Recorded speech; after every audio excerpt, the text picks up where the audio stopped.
Hello everyone, Radhe Radhe सभी को। कैसे हैं? Good morning. कैसे हैं सभी लोग? मैं समझती हूँ अच्छे होंगे। ठाकुर जी आपको हमेशा अच्छा ही रखे। तो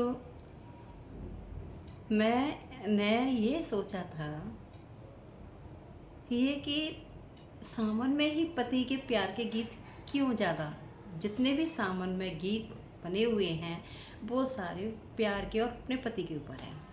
अब मेरी समझ में आया कि ये पति के ऊपर क्यों बनाए गए हैं सारे गाने। अब सुनो, क्यों कि जब लड़कियों की शादियां होती हैं तो लड़कियां अपने सब सामान लगते ही मायके चली जाती हैं। चली जाती है ना, पहली शादी होती है या दूसरी होती है, जो भी है, ज़्यादातर लड़कियां, महिलाएं सारी पीहर चली जाती हैं। क्योंकि बस सावन आया, वो चाहे पूरे साल नहीं जाएंगे लेकिन बोलेंगे कि हमें मायके जाना है। पति और पत्नी इतनी दूर रहने के बाद में आप सब लोगों को तो पता ही है कि कितना प्यार उमड़ता है। पास में रह के आदमी इतना नहीं होगा, आदमी लड़ते ही रहेंगे घर में तो। और जब पत्नी चली जाएगी दूर, जब देखो तो ये पत्नी की याद में ये गाने गाते हैं। इधर तो पति गाता है और उधर पत्नी गाती है। अब समझ में आया। तो इसीलिए ये गाने ज़्यादातर सावन के महीने में जो गाने बनाए गए हैं, जो जितने भी गाने हैं वो सब पति के ऊपर ही हैं, है ना।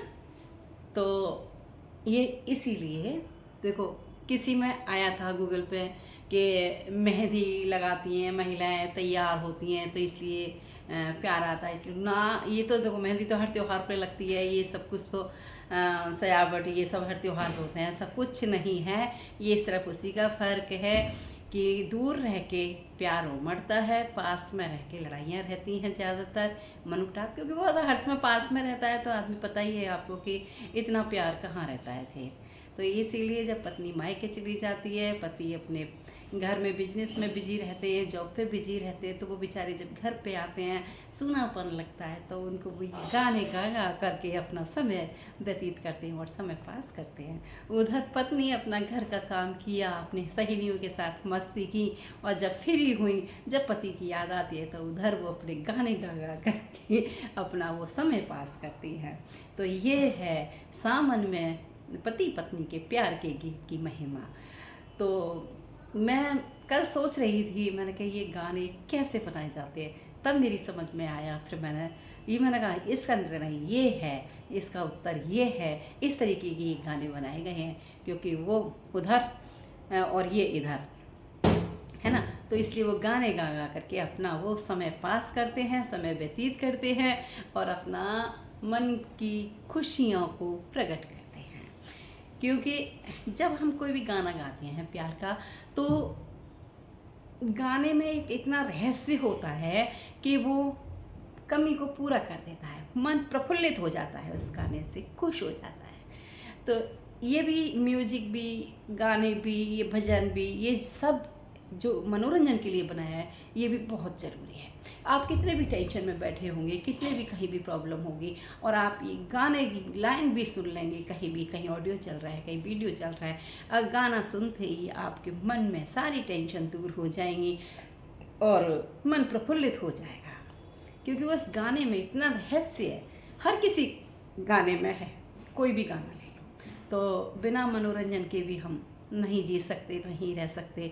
इसीलिए ये गाने बनाए हैं पति पत्नी के बिछुड़ने के बाद में, जब क्योंकि वो 1 महीने के लिए पीहर चली जाती है और पति वो शाम को अपनी जॉब से और बिजनेस से आता है, तो वो बेचारा क्या करे, घर में आके सूनापन महसूस होता है।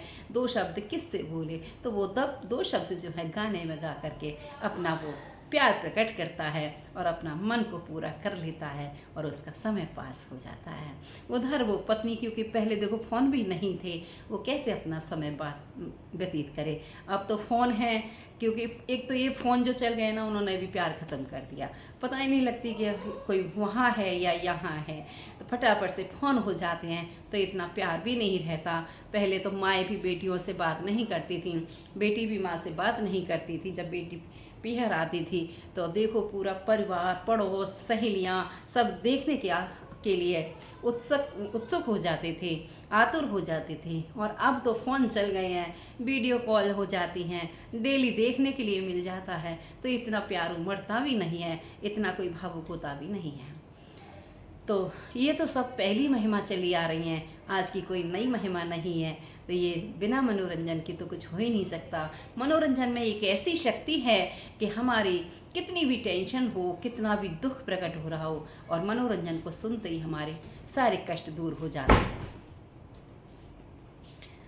तो ऐसी है ये मनोरंजन की रीत। तो इसीलिए बहनों, ज़्यादा पीहर मत जाओ अपने पतियों के पास रहो, खुश रखो, खुश रहो, कोई भी टेंशन ना दो ना लो। मैं चाहती हूँ हमेशा परिवार में प्यार प्रेम बना रहे, खुशी बनी रहे। आप सभी को बाय बाय।